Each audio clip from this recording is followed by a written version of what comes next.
शंकराचार्य अभी मुक्तेश्वरानंद महाराज जी हमारे साथ मौजूद हैं और 17 तारीख से रामलीला मैदान दिल्ली में एक आंदोलन शुरू करने जा रहे हैं और उसमें गौ माता को राष्ट्र माता के लिए ये आंदोलन होने वाला है।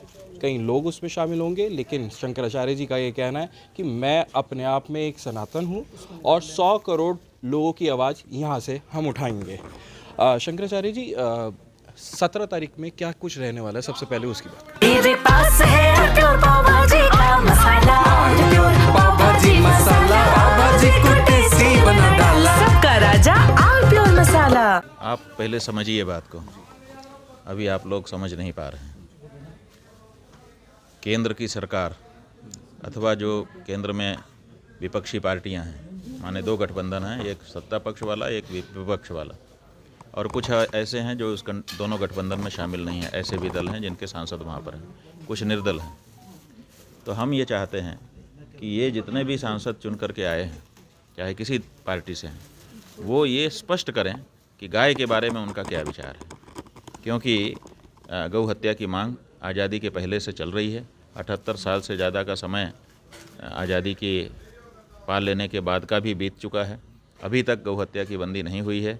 करना सरकार को है या सांसदों को करना है।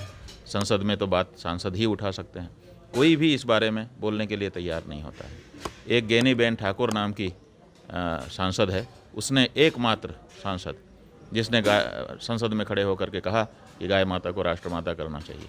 उसके अलावा कोई सांसद बोलने को तैयार नहीं। 543 सांसदों में से एक सांसद बोल रहा है, और जबकि हर सांसद जहाँ से चुन करके आया है अपने क्षेत्र में वो पूछ ले, सर्वे करा ले। हर सांसद के संसदीय क्षेत्र में बहुत बहुमत के लोग गौ हत्या बंदी चाहते हैं। तो सांसद होता किस लिए है? अपने क्षेत्र के लोगों की भावना को संसद में रखने के लिए होता है। जब हमारे संसदीय क्षेत्र के ज़्यादा से ज़्यादा लोग गौ हत्या बंदी चाहते हैं, तो फिर हम संसद में खड़े होकर क्यों नहीं उनकी भावना को व्यक्त करते हैं? ये हमारा सवाल है। तो अब हम ये चाहते हैं कि इस बारे में स्पष्टता हो जाए। तो कुंभ में, जब कुंभ पूरा हो गया, कुंभ में हम लोग सोच रहे थे कि कुछ इस बारे में सरकार शायद करे, लेकिन नहीं किया। अब कुंभ के बाद 33 दिन का समय दिया गया है कि सब पार्टियां, सरकार और विपक्ष, सब पार्टियां अपने अपने अंदर तय कर लें कि वो गाय के बारे में पक्ष में खड़ी हो रही हैं कि विपक्ष में खड़ी हो रही हैं। तो ये 17 तारीख जो है, ये 17 तारीख में 33 दिन पूरे हो रहे हैं कुंभ के बाद के, और हम चाहते हैं कि इस बीच में कोई बताए। अगर नहीं बताएगा, या तो हाँ कहेगा आकर के कि हाँ हम गौ हत्या बंद करेंगे, संसद में बोल रहे हैं, खड़ा होकर बोलेगा। और अगर कुछ नहीं बोलता है तो इसका मतलब ये नहीं है कि वो बीच में है। इसका मतलब हम अब साफ अवधारणा निकाल लेंगे कि नहीं बोल रहा है, इसका मतलब गौ हत्या को जारी रखना चाहता है। तो गौ हत्या को अगर वो जारी रखना चाहता है, तो फिर हम जो उस सांसद के संसदीय क्षेत्र के जो गौ प्रेमी हैं, उनसे संवाद स्थापित करेंगे भविष्य में कि आपके सांसद ने समय दिए जाने पर भी इस बारे में स्पष्टता नहीं की, चुप रहा। इसका मतलब है कि ये जैसा 78 साल से चला आया वैसे ही आगे भी चालू रखना चाहता है। क्या आप इसको कंटिन्यू करना चाहोगे? हम वहाँ के गौ भक्तों से, हिंदुओं से, सनातनियों से पूछेंगे, और अगर वो कंटिन्यू रखना चाहते हो तो बात अलग है, लेकिन हमको पक्का पता है कि लोग उसको कंटिन्यू नहीं रखना चाहेंगे। तो हमारी जो बात है वो इस तरह से है। हम वहाँ पर भीड़ नहीं इकट्ठा कर रहे हैं, बिल्कुल साफ बता देना चाहते हैं कि हम 17 तारीख को रामलीला मैदान में भीड़ इकट्ठा नहीं कर रहे हैं। कोई अपने आप आ जाएगा, उसका स्वागत है, किसी को आने से रोक भी नहीं रहे हैं, लेकिन हमने कोई ऐसी व्यवस्था नहीं बनाई है, किसी को हमने आमंत्रित नहीं किया है। हम 100 करोड़ सनातन धर्मियों की ओर से स्वयं वहाँ पर बैठ रहे हैं और प्रतीक्षा करेंगे। आप बताइए कि देश का शंकराचार्य गौ रक्षा जैसे मुद्दे पर सरकार और विपक्ष की पार्टियों के सामने 33 दिन से प्रतीक्षा कर रहा है, जिसमें से 23 दिन से ज़्यादा हो चुके हैं। आज अभी केवल अब 7, 8, 9 दिन बाकी हैं। ऐसी परिस्थिति में कोई बोलने को तैयार नहीं है।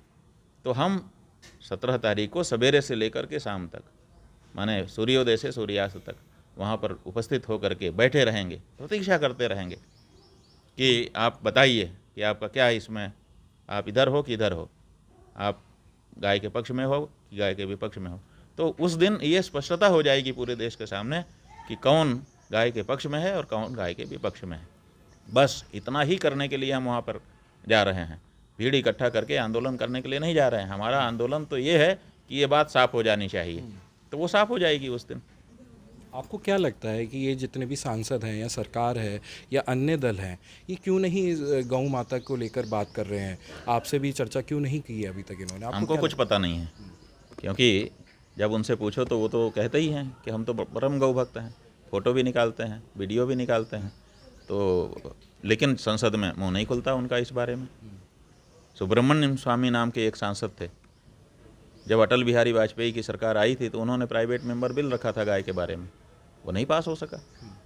उसके बाद से कोई और बोलता भी नहीं है। तो ऐसी परिस्थिति में हम 17 तारीख को वहाँ पर बैठ करके पूरे दिन प्रतीक्षा करके, ये इतिहास होगा कि भारत का शंकराचार्य सब पार्टियों से, भारत की तथा कथित जितनी भी पार्टियां हैं, चाहे पक्ष में है, चाहे विपक्ष में है, चाहे सत्ता में है, चाहे सत्ता से बाहर है, उन सब की प्रतीक्षा करता रहा कि बता दो गाय के बारे में आपकी क्या भावना है, और बता देंगे तो ठीक है, बता देंगे तो उनका अभिनंदन किया जाएगा, और नहीं बता पाए तो इतिहास तो हो जाएगा कि ये इस मामले में चुप हैं, और चुप हैं इसका मतलब कि ये गौ हत्या जारी रखना चाहते हैं। तो 1857 के बाद एक ये क्रांति नहीं शुरू होने वाली है?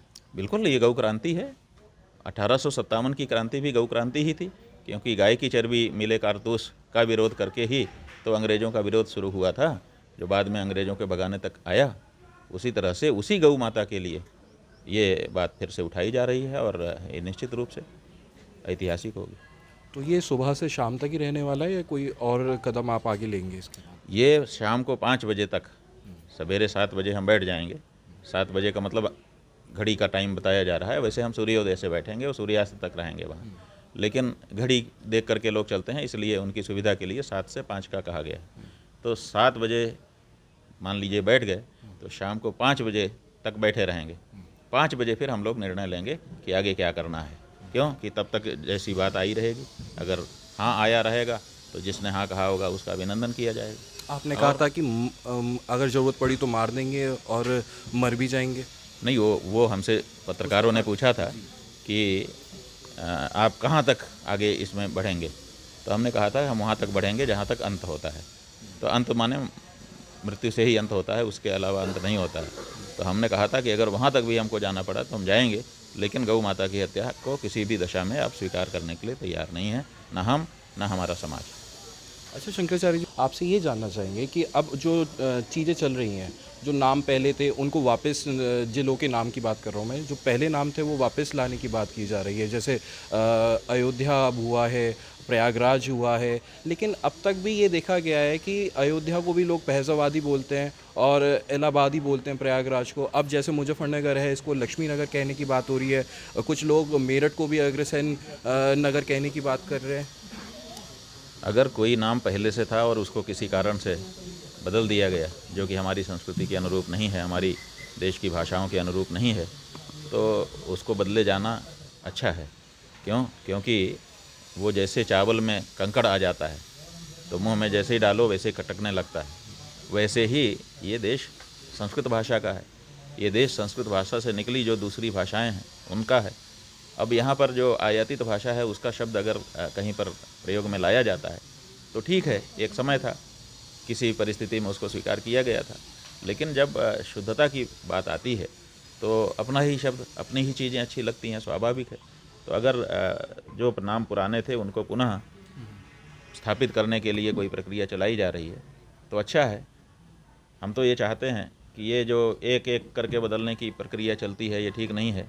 एक ही कानून ले आना चाहिए कि अगर किसी स्थान के बारे में ये पहले से प्रमाण उपलब्ध हैं कि इस स्थान का नाम जो हमारे देश पर आक्रमणकारी आए उनके आक्रमण के पहले ये था, अगर ये प्रमाण उपलब्ध है तो कानून बना करके उसको वही कर देना चाहिए, ताकि वो आक्रमण के समय की जो विभीषिका है हमारी, जैसे कहीं पर आग लगा दी जाती है, किसी को चोट पहुंचा दी जाती है, तो उस याद को वो हटा देता है।